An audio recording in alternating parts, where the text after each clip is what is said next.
Should be able to mold breaker. Okay, failed. Nice. I think they're rock types. I'm gonna use leaf storm. Probably overkill, but whatever, you know. Oh, okay, super effective. Yeah, see, I knew that was gonna be right. Although the special attack falls harshly after using that move. Gotta remember that. Eremos leveled up a little bit. Okay, okay. And Fee leveled up a little bit. Nice. Look time.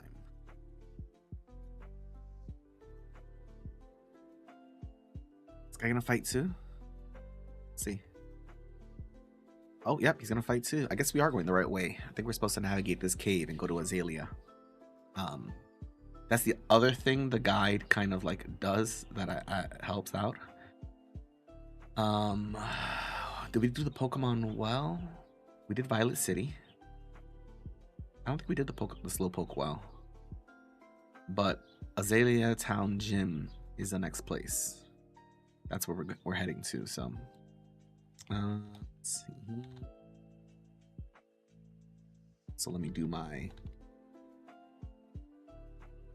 team. Okay, 14. Let's roll.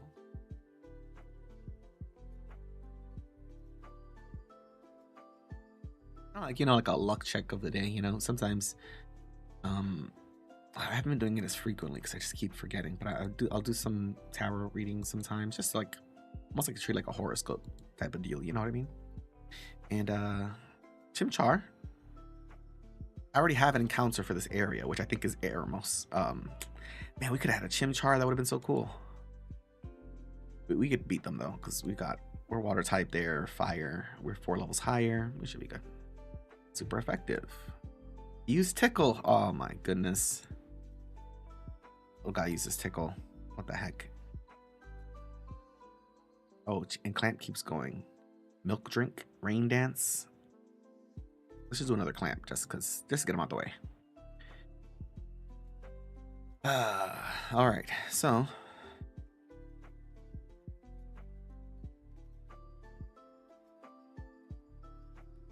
And Slowpoke, would you switch your Pokemon?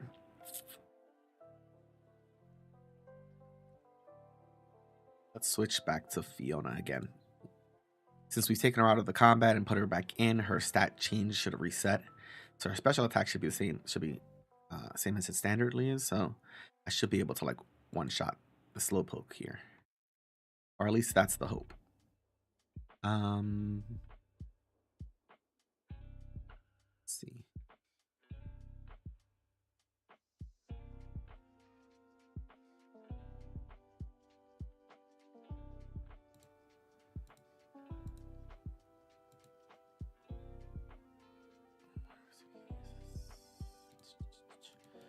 Okay, so I'm changing some of my noise settings. So my noise gate, I just turned it off. I'm not sure if that's gonna help or not. The NVIDIA noise cancellation is also on, and that should be helping. So I usually have like a noise gate that's like, hey, any sound below this level, you're just not gonna hear. But I think that's what has been creating the sort of cutting off sound that happens occasionally on my mic. But also, I think that, I don't know, maybe I should have a lower close threshold. I don't know. I'm gonna play with it for a little bit, see if that does anything. Up. Anyways, oh hey JB, welcome. Hey, you got 5. Okay, I think I changed my noise gate a little bit. Okay, I think this is better. Anyways, we got Fee out here. She's gonna send out Aaron. We're gonna keep battling. But yeah, so we got the luck check. So JP's having a 5 kind of day today. It sounds like. I'm having a 14. You know, it's just like just a luck check. You know, I used to carry a D20 in my coat breast pocket, and sometimes I would be at work and just be like, luck check, and see what I get. feeling lucky, you know. Yeah. Hope you're having a good day.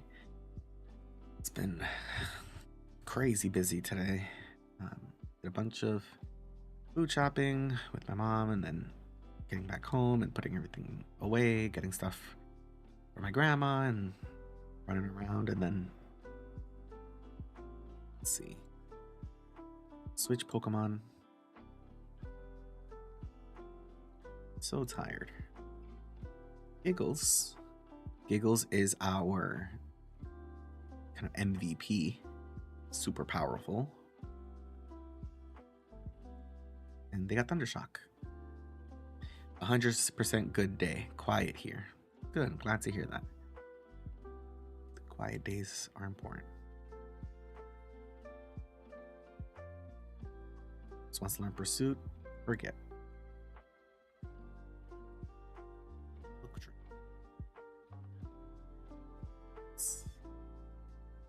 Forget reads.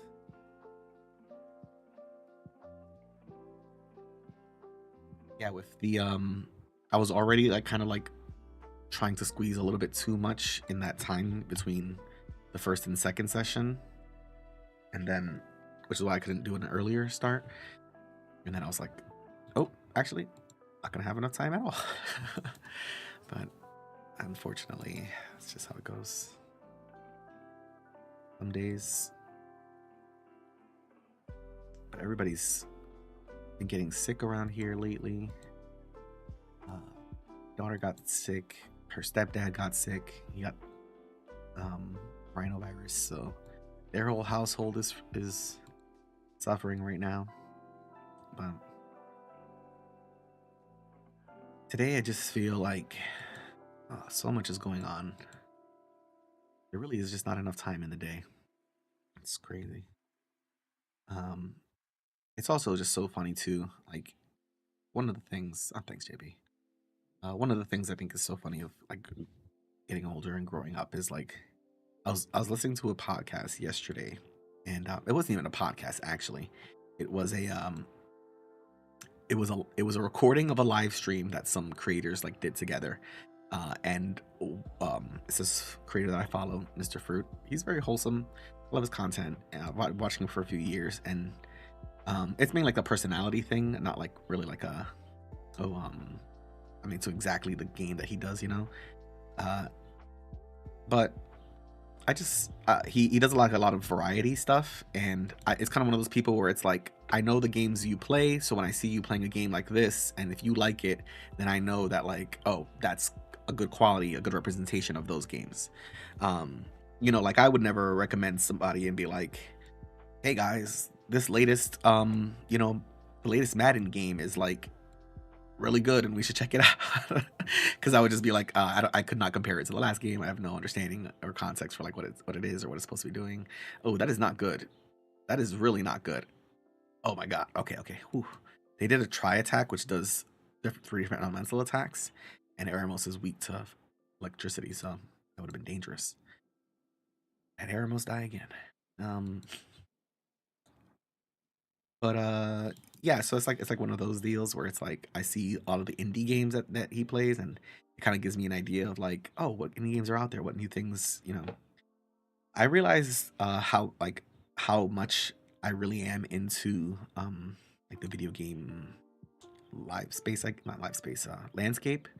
One of my cousins, he would always ask me, like, he doesn't really play too many video games, but when him or his kids were gonna get something, they'd always ask me first, and I would give him like, you know, a whole breakdown, and I would be like, okay, so this game is created by these developers. This, you know, and so he was always like, you've got to start writing like reviews and stuff and like things because this is so informative. This tells me exactly what kind of game it's gonna be for me, and I'm like, oh, okay. Well, I mean, I just know the kinds of games that you like to play, and I know like, you know, kinds of games I like to play, so that's how I do it. But so yeah, I watched that channel a lot, and they were talking about basically there was one of the like feminine creators basically saying like uh they they did the freaking duo thing again, that they all the other streamers are all guys in their 30s who are married. And so she was like, hey, I have a lot of young streamers in my chat, young dudes, who are like going, they're always asking me like, oh, how do I get a girl and how do I do this? Like, you guys are all in your 30s, you're all married. What do you what like advice do you have and stuff?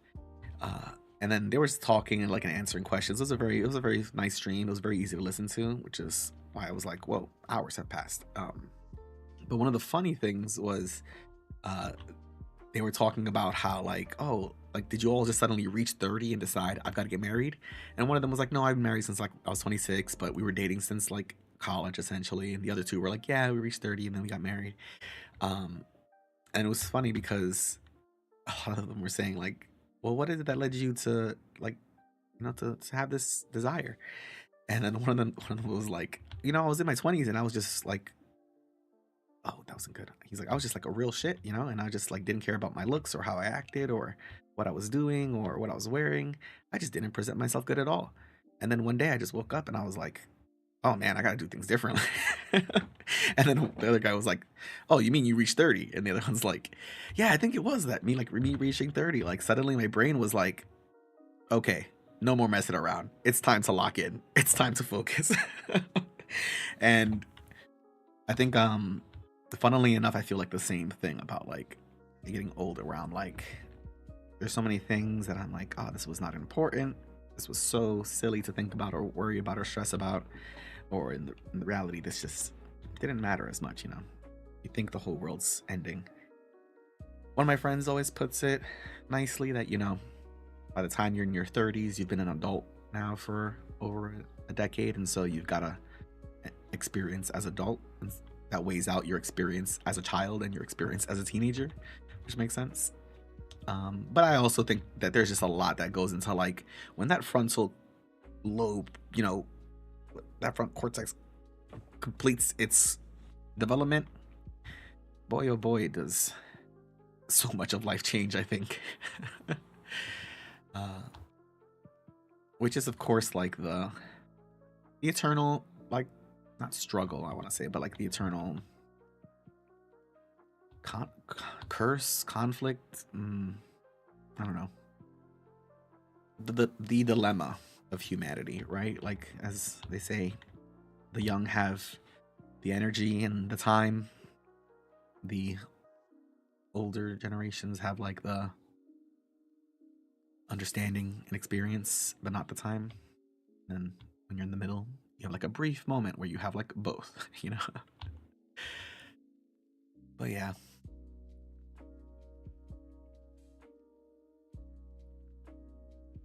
I want to get out of this cave so we can get to more Pokemon and get to finding more stuff, I think I'm going the right way.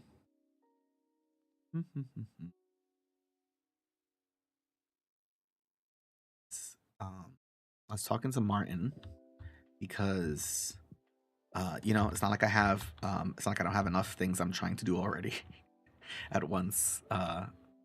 But I think I mentioned this before, but I have like a book that I've been working on, and I worked on it for some time, and then I like scrapped it and came and redid it again from the start. It's been like over 5 years now, but I've been thinking about going back to it and starting to write stuff. I was thinking about sharing some with the Goblin Squad, and maybe posting like a chapter every week or two or something like that.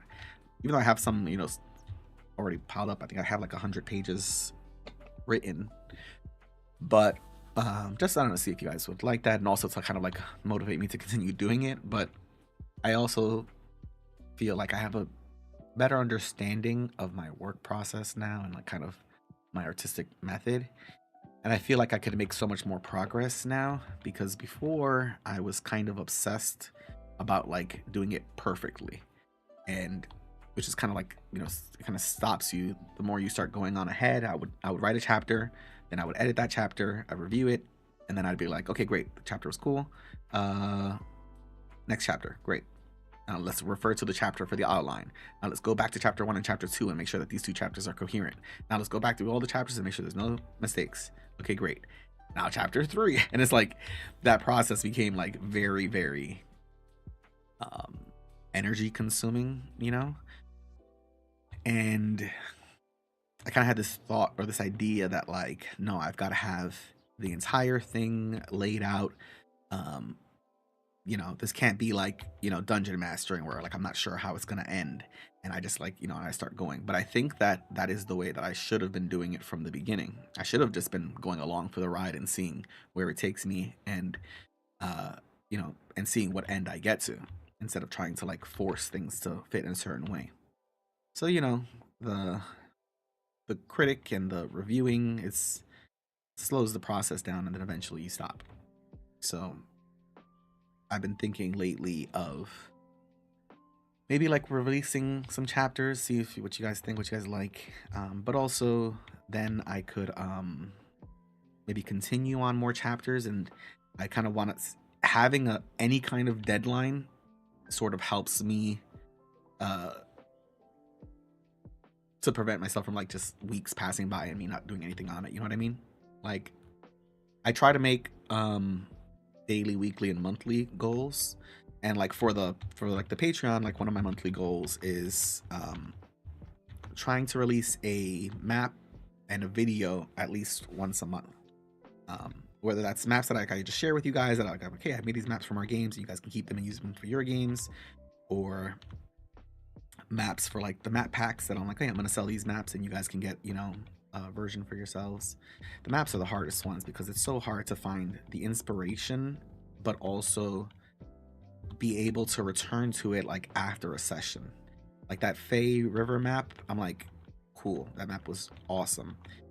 There's a very low chance we'll ever go to that map again, and it's like it's hard for me to put enough time and effort into the quality of it to ensure that it is raised to a level where I can then sell that map, but also that I can use in the game like efficiently, right? Like yesterday I put a little bit more time. You should share the book. Okay, I'm gonna put in that. I'm gonna put a pin in that, and we're gonna come back to that in a second. Like yesterday, I put like, you know, the full stream time yesterday towards that map. But I also knew that like this is a map that I'm gonna get multiple uses out of. It's a map that I'm gonna get a day and night cycle out of. It's a map that we're gonna come to again, and it's a map that I can still package together and sell. So it kind of had multi uses. But a lot of times when I'm trying to make a map, you know, in the time before a session, and I'm like, I have to sort of balance like, okay, are we gonna see this map again? Maybe not. Okay, how much time am I gonna put to this map? It's also like getting more life out of the maps is key. Maybe we should do more scouting missions, have to use the map at least twice. It is, so it's a combination of things, because it's also like nobody's making me do this.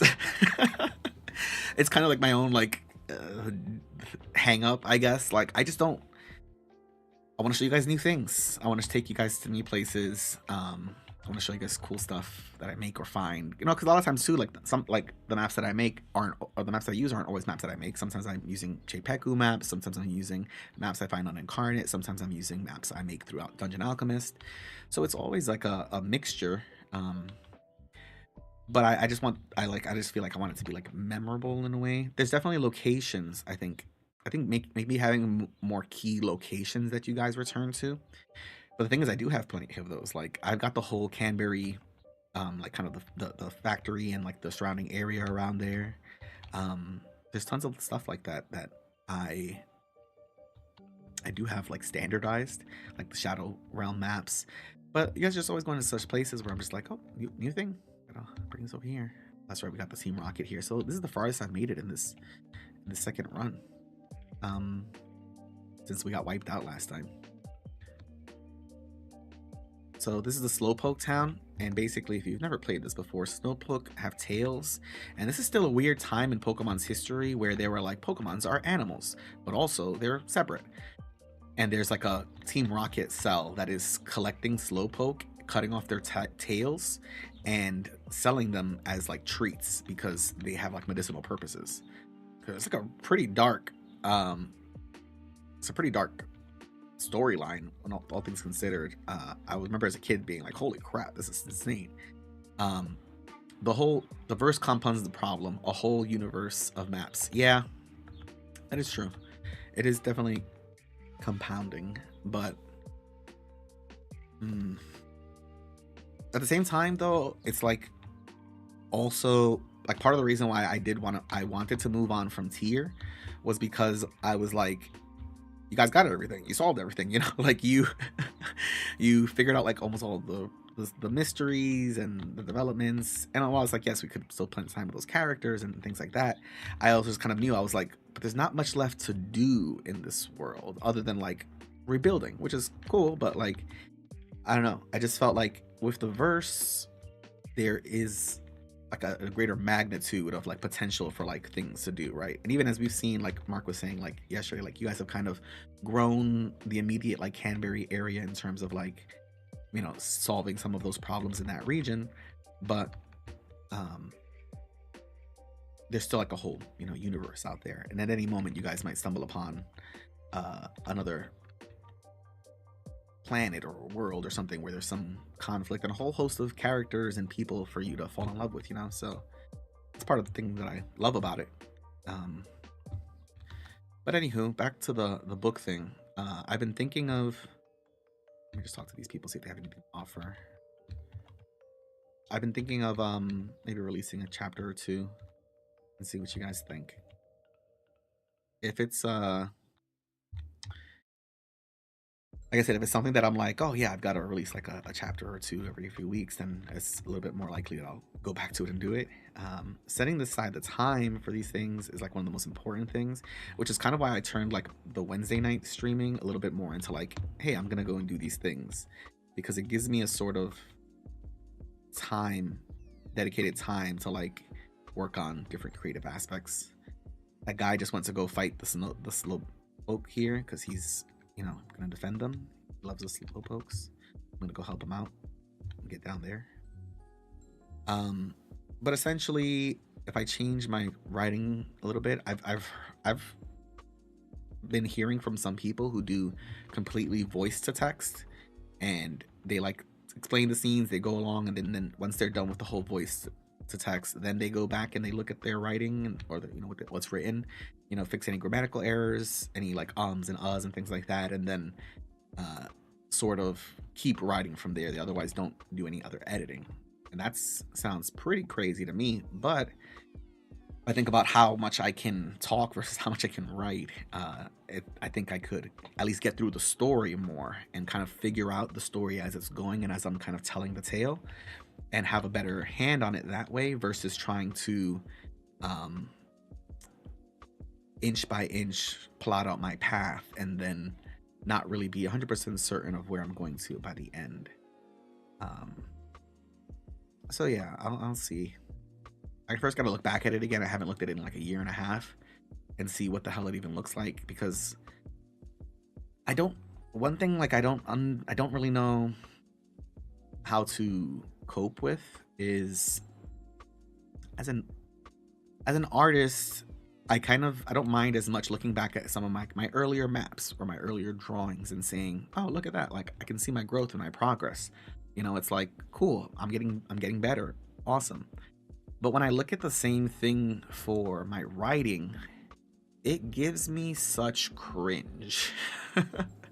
I think it's because I feel like, and maybe this is just me, you know, overanalyzing my own brain and stuff, but I feel like when I look back at my old writing, it reveals so much about the way that I thought about things and the way that I thought about the world and the way that I even thought about storytelling. And that's constantly growing and changing and evolving.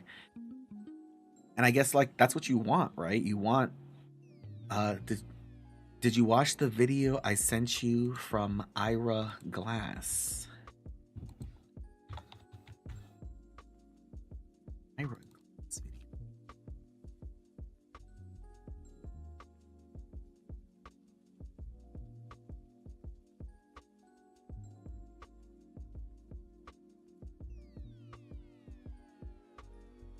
sound familiar to me. Man, nothing like going through our chats and then searching by link or something and then being like, oh man, these are a lot of links. Oh man. Well, remind me of this video because I don't recall. Why does it sound so familiar to me? I'll post it later. It's about the plight of looking. Oh yeah, I think we did talk about this. Yeah, I think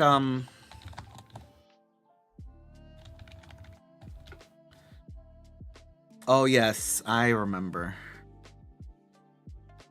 From NPR, right? Yeah, yeah, that's right. The plight of looking at your early work. Yeah, it is rough. But you know, it's like you want that theoretically, right? Like if it's a sign that you're growing. If you think like, oh, hey, my ideas, my thoughts are so different now, you know. But I don't know what it is with the writing. It feels rough. It feels rough. So I'm gonna look through there again. But I also think I've so like as a kid I was like hyperlexic and mainly just because I think that like as a child I thought like, okay, if I have enough words then people will be able to understand me and I can read and read more and learn how to better communicate with people. Even more people are named Lou in your early writing. I would not be surprised. I would not be surprised. Well, like it's honestly like little things like even the way in which I decide to describe people, right? Like how much attention. There's so many little things, and I think this is the thing, right? I kind of mentioned this before. Like when you start going into the creative works, if you really don't have that much knowledge or experience or understanding, you can just like kind of start writing and just go like, bam, we write, we go. But the more you kind of like know about things, the more you're like, okay, what does this symbolize? What is the meaning of this? How much attention should I be placing on how this person looks versus how they act versus the features I'm describing versus their relation to our own real world so that we can have context for understanding versus how the people in that, like, there's just so much complexity to even how you write the people talking, right? Are these a group of people who like have a very verbose language with strict rules and etiquette, or are they more like laid back and common? There's just so many things to consider, so it can be very overwhelming. It's so that's why I was thinking about going just like talking, just like I'm talking and I'm gonna talk it out and just talk and whatever story I tell, you know, go through there and start to expand upon, because if I stop, then I look at the work, and then it all stops. But anyways, it's there's like this. Let's change to Slugma. This is Martin's doing over here with this guy. So much for family-friendly Pokemon here. But the basic premise is I wanted to write a story, a revenge story. You know, classic. Everybody loves a revenge story. A little bit of inspiration from like many fantasy stories that are popular. Name of the Wind and plenty of other tales of fantasy and epic adventures. But I kind of wanted to tell one. Honestly, it's very similar to Andor. Now that I think about it, having seen all of Andor and finished it, um, wildly similar. Crazy. But essentially, what I wanted is a story about loss and grief and kind of losing yourself to seeking revenge, and like how far are you willing to go, how many people are you willing to make suffer, what are you willing to do. And the premise is essentially these sort of like orphan brothers who, you know, they get on their own, they're fine most of the time. I shouldn't have put Fiona out there because she's weak to fire, and if this guy, okay, use revenge. Okay, flying's not good. That's cool. Okay. I think he's gonna use if he uses a fire attack, we're screwed. But I think we can we're a very high level. I think we should be able to beat him. There we go. Yeah, we're good. So essentially, there is something that happens, and one of the brothers goes and seeks revenge, and he wants to do so by learning magic. I am a fan of magic systems and magic and stories, and of course the coming of age and the hero's journey and things like that. But of course, I want to add like my own twist onto things. And I also I also love a character who is not strong or dangerous because they are super powerful or because they're super crazy or something. But I love a character who is dangerous because they are clever and because they're willing to do things that you wouldn't normally do. So in that case, man, it's like I told Martin to watch Gurren Lagann, and I watched it over the past week. It's a good anime. Maybe one of my top animes now that I've fully seen it. But there's like always one aspect that the human element that people often like forget. It's poison. Grass is weak to poison, right? Yeah. There we go. Super effective. So the hope of humanity, has an effect. Even like morale, like, right? Like you can't quantify morale, but it's there. It's real. It wins battles, right? If a group loses morale, like it's over. So there are so many things that are not quantifiable and can affect the outcome of situations. But I love having a story about a character who's clever and maybe who's willing to take risks and do things that others don't. And because they do those things, they are able to make change. It's like you could have the smartest person in the world, but if they are full of self-doubt, right? And they think like, well, I need to double, triple, quadruple check my work before I submit this paper. And actually, I'm not going to share it with any of my peers because I think that it's wrong and it's too ambitious. And, what good is all their intelligence if they never act on it, if they never do anything with it? Or if there's someone, like when you're playing chess, and I've like used this example before, like in our last campaign, where it's like if you're playing a game like this against a deadly enemy, you can't play not to lose. You have to play to win. You have to play, knowing you're gonna have to sacrifice some pieces, but that overall will allow you to succeed. So that's kind of where the character is, and there is a magic system which I've worked on. It's still more of a soft magic system than a hard magic, I think.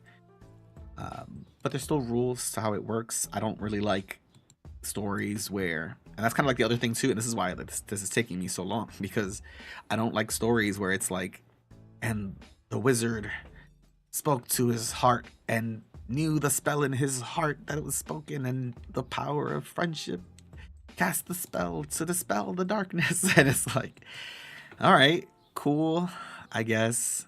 I really would have wished he could have just like figured something out, or maybe just trained harder or something. I don't know. So I had to like figure out the magic system and see like, okay, what is this thing? How does this work? What are some exploits? How do people get around it? How do people become more efficient? How do people master this? Where do they train? Where do they learn? So there's like a whole lot of stuff that goes into it. And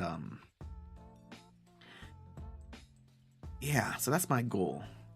There's a lot of, self-insert of myself in the character too. That's also, I think, another part of it that's like cringy for me, because it's like, oh God, look at this guy. Look how you're described. Oh my goodness. But yeah, I think it'll be interesting. We'll see. But between that and the sketching, they're getting crazy. I was in the middle of eating. It was crazy because I was eating, I was watching a show, but also at the same time I was on the side like doodling and like drawing things. My sister got me a little sketchbook, and let's see, forget a move. Icy Wind. Let's take care of Weather Ball. We don't need that.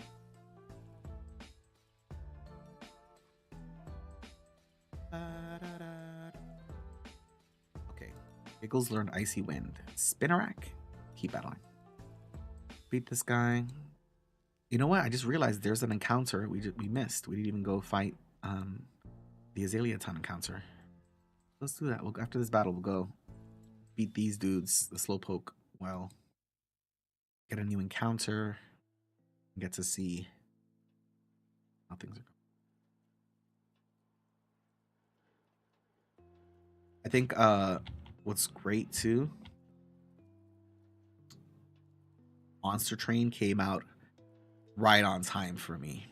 Because, man, I was really starting to feel a downward, like I guess a valley after the peak of the high of playing the game.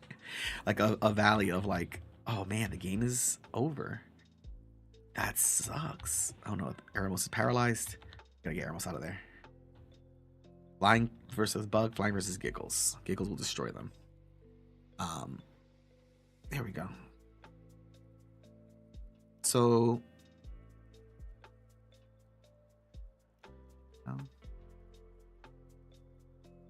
yeah, after playing that game and beating that boss, I really felt like so empty afterwards of like, oh man. It's hard to describe, you know, when a game really makes you think about just everything, your relationship. And that's what good art is, you know, makes you think about your relationships to other people, relationship to the medium that you're engaged with. Mudkip is ground water, I believe. So we're gonna try some ice. Because ice goes into the ground and breaks it, right?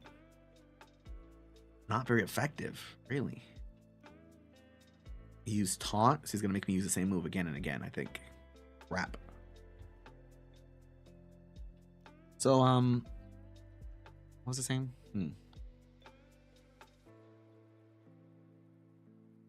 Oh yeah. Monster Train. Very fun, casual game if you haven't played it. I love like those roguelike deck builder games where it's like random stuff is happening and there's monsters to defeat, decks to build, and I think that's the fun, and I think that's what I liked about Clear Obscure so much too.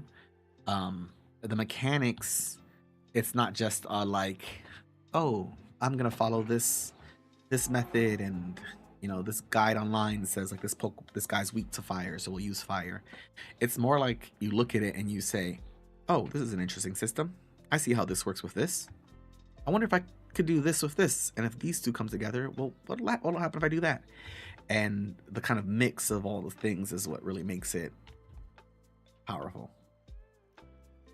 We saved the Slowpoke well. Thank you, Slowpoke. Way to go, Wolf 2. Yeah, that's right, because this is the second nuzlocke attempt. Handle yourself like a real hero. Red, that's right. Red was here. Red from 1. Red. Oh, and he'll turn my Pokeballs, my apricots into Pokeballs. Oh, nice. Yes, I'll take your grandpa's number. Oh, because it takes time for him to do it. Yeah. I'm working, don't bother me. All right, so we beat the leader. That's good. Now the town is safe again. No more Team Rocket around. We're gonna go outside and go check out our encounter. No. So, what have you guys been working on lately? Anything in particular that you've been striving for? Or have you had any like wins lately? Any major, like, I was working on this and I did it. Slowpoke. To enter what Route 33. Okay. Let's see who we get. Let's go add this to our list here. 33. Makuhita. Whoa, that's pretty cool. Let's try to just capture them. Fastball makes it easier to catch your fast Pokemon. I don't think that's what we needed. Bam, bam, bam.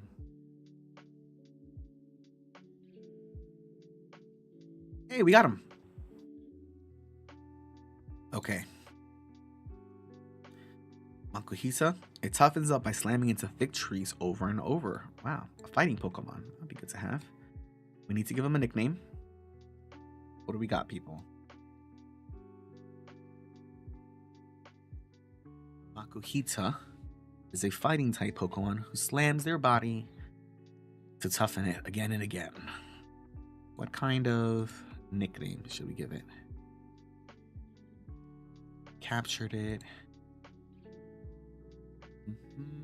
Wish we could find its ability and its traits before choosing, but Makuhita. Wondering if there's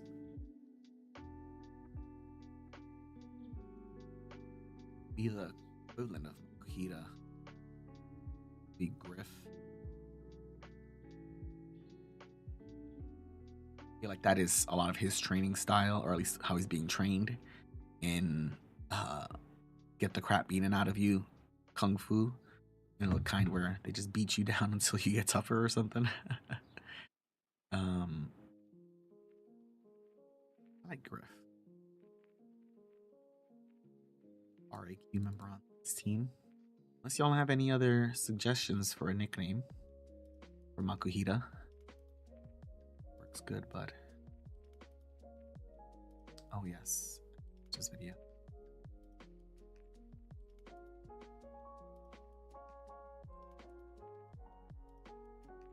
We'll go with it.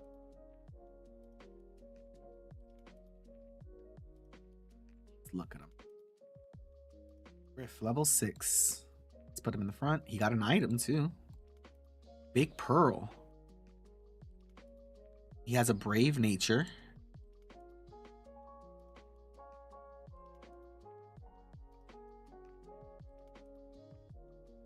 Brave nature, that means his attack is up and his speed is down. That's actually really good because he's probably a high attack character. That's great, actually. Wow.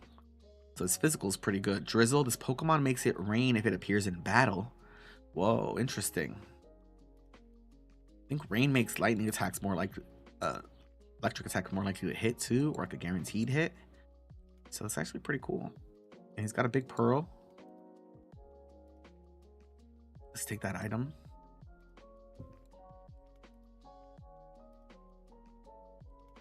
Let's check out that item.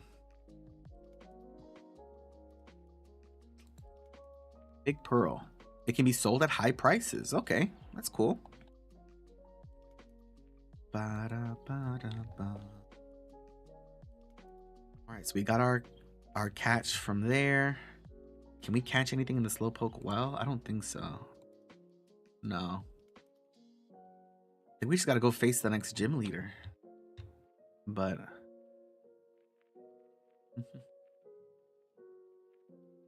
think I'm going to have the time to do so because it's going to be a little bit of a shorter stream today since I got the session in a little over an hour and got home pretty much like half an hour before the stream. So busy day. Actually, it's like raining out here today. Sell this big pearl before I forget. 3,700. That's pretty good. 3,700. But that's like yen, right? So that's like $37. Like 40 bucks or something. Sea incense. Boost the type power of water type moves. That's pretty good. That's 9,000. Mystic water. This does the same thing apparently. Get that. I think a Pokemon explodes. Evolves with this is what it is. Okay. We'll have time to go to the gym leader. I don't know what they're gonna have. You know what? First, let's save. Save state. Let's do save state 3. Let's just go see what they've got. I think these Pokemon are going to be round level. Oh, I remember this trap thing. How funny. I remember it.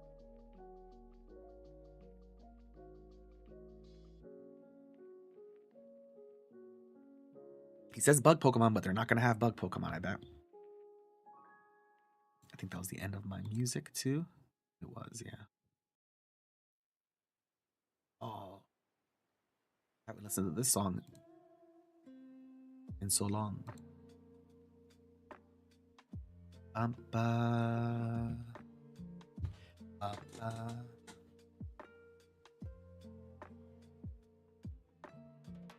Switch to Eremos. She's strong enough not to have this battle against a fire type. That'll be pretty good. Eremos. Slugma's Revenge. We didn't hit them, so she didn't. Oh, that was a critical hit. Rain continues to fall. We'll use Clamp. There we go. Oh, but he uses Revenge. Oh, no. Oh, okay. See, but it is hurting us still. I think he's going to do more damage, so we're going to do a Milk Drink.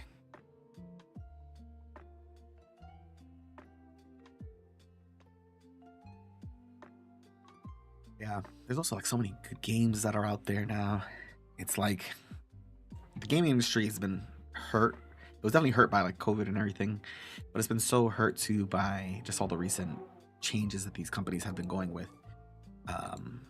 Wow. So you can't get burned in the rain either. That's pretty awesome. Makes sense. Eremos, you did it. Wow. We actually have a pretty good round out. We got another Slugma. What are the chances of that? Oh, you know what it probably was? They probably had like two Metapods or something, or two like bug Pokemon, and it was the same Pokemon, and they probably both traded to the Slugma.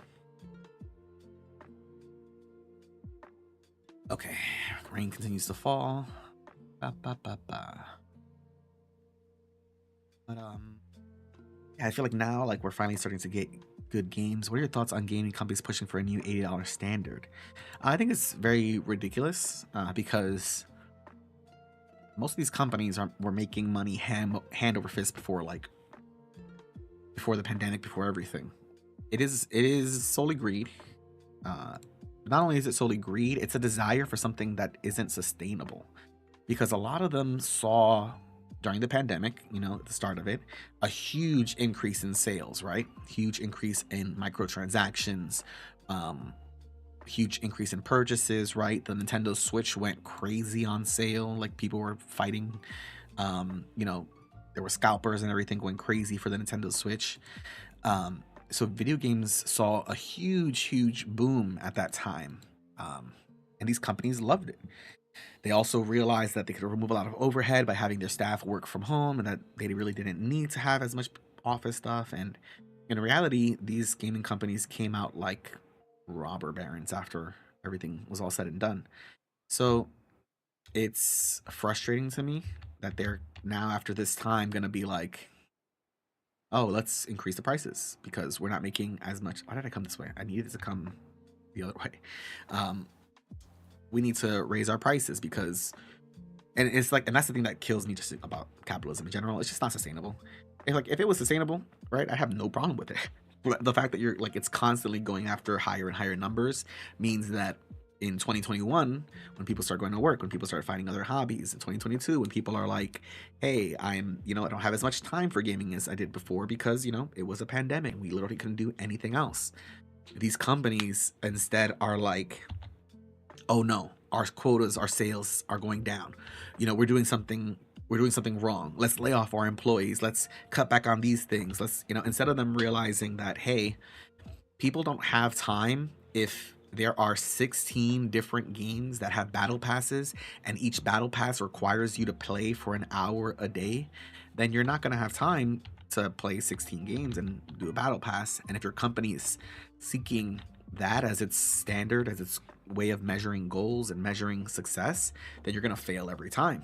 So what's going to happen? You're going to decide, let's cut back, let's downsize, let's fire our employees. That's not working. We're still not reaching the numbers we were reaching 2-3 years ago. Let's raise prices. And that's where it's all come from. It drives me crazy because it's such an like ignorant way of thinking, especially when your medium is something that is like about creativity and fun. I would understand if, we're talking like, I don't even know, the latest iPod headphones are going higher in price, and it's because the technology that they're using and getting from overseas is influenced by the tariffs and stuff like that. Then it's like, okay, yeah, you get that. The company, I still think it's greedy. The company could just eat those costs. They don't have to pass it on, but you understand that they're going to. But in this case, all right, when you're talking about a digital medium, people say like, oh, well, games have stood the same price for this entire time period. They haven't really gone up, and that's not totally true.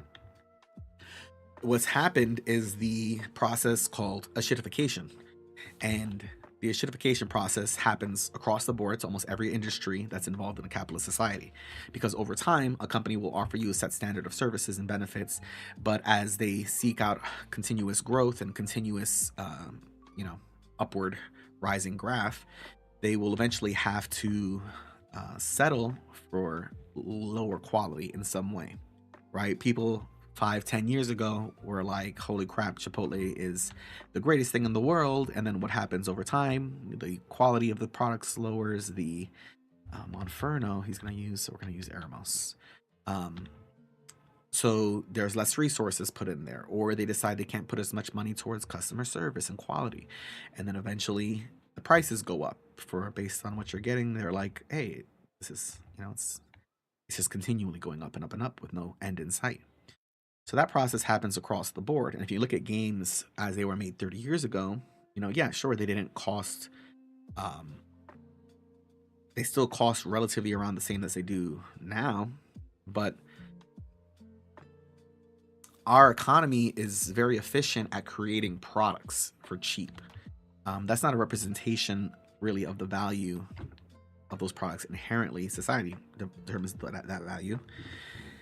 So when you are shipping this product, you can choose to put all the bells and whistles, or you can choose to say, this year we're going to do a map pack that's going to have a few maps that we're going to charge you $5 for, right? So yeah, games 30 years ago were the same price as they are now, but games 30 years ago, you would enter a secret code and that would give you all of the extra clothing outfits, or you put a secret code and it would give you big head mode or unlimited health mode or immortality mode.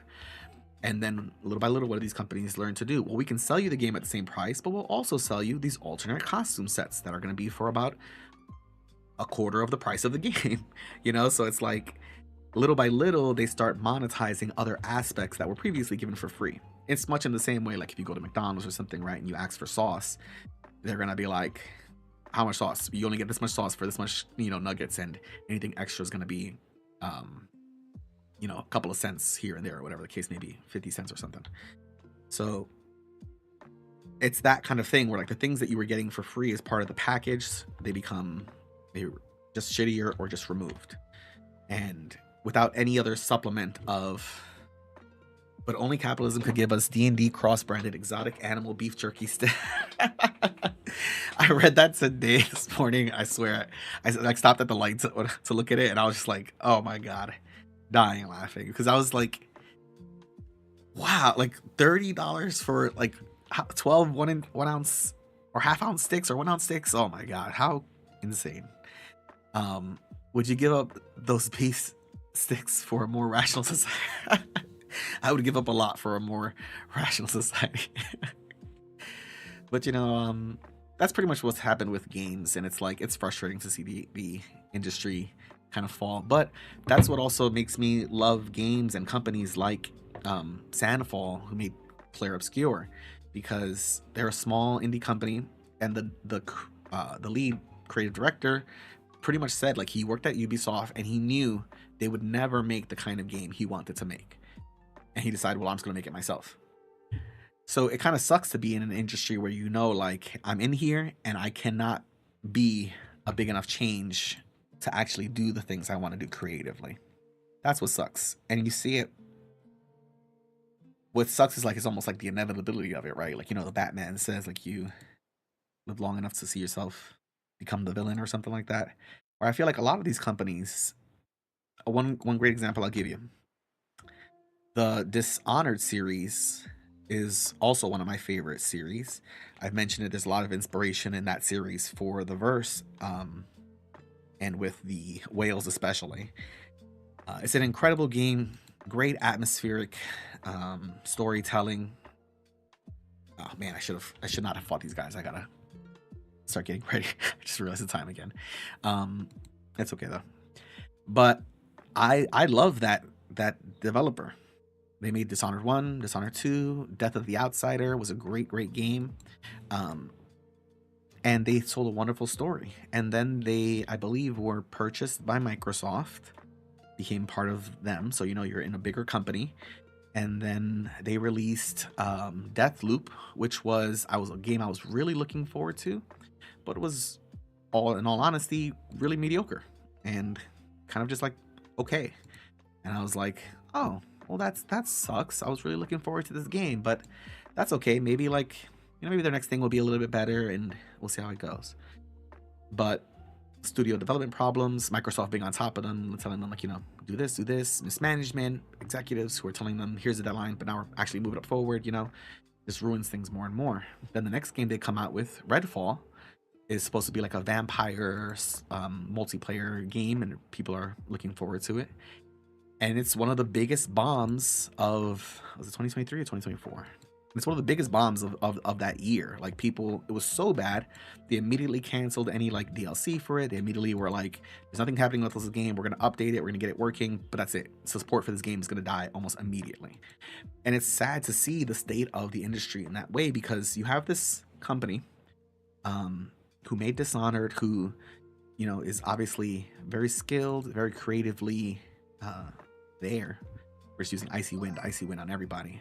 Oh man, Redfall was supposed to be good, right? Redfall was like crazy. A new Left 4 Dead, and you hear it. It's like from the creators of Dishonored. You're like, whoa, this is gonna be like such a good game, and it ends up being such a technical mess. People can't even get it to work. And yet it's because of the state of the industry, because Microsoft, this massive company, buys up this publisher because they're collecting all these publishers so they can have all their intellectual property. And once they've got all this intellectual property, then they can kind of say, oh, hey, we know you made Dishonored before, but your last two games haven't really been too good. And it's like, yeah, but our last two games weren't good because of like upper management changing things on us and kind of giving us tough schedules to work in, because upper management is like, well, for Q4, we need this much revenue to happen at this time, or else, you know, it's just so short-sighted. As you can see, it makes me very angry.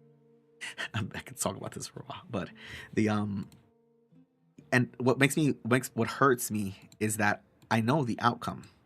I know that maybe maybe you know, maybe the studio gets one more shot at a game, and maybe it's one that the company is like, hey, you get this shot at this next game, and if it's good, you know, we'll give you some more creative freedom. But that company is still going to have goals and metrics to meet, right? And if they don't meet those things, I'll give you an example. There was a game that came out last year, right? Called, was it last year? 2023. There was a game that released in 2023 called Hi-Fi Rush. It's a rhythm-based action game, and it's under Microsoft. Technically, it was published by Bethesda. This game was released on Xbox Game Pass, so it was, you know, people knew that it was coming out, and it was met with huge critical success. I shouldn't have put him out there. I should put Fiona out there. A lot of people liked it. It wasn't like the game of all games, no, but it's a relatively medium-sized studio who's made a successful game. It's popular. People are talking about it, and they're like, hey, it would be cool if we had more of this. So what happens? The game comes out, and a month later, okay, maybe not a month later, a few months later, Microsoft shutters the development studio, and they basically say, you know, moving people around and projections not met and all this stuff. But it's like, if your game is met with widespread adoration, critical success, and good numbers, What more does it take for you to be a success enough that your studio remains open?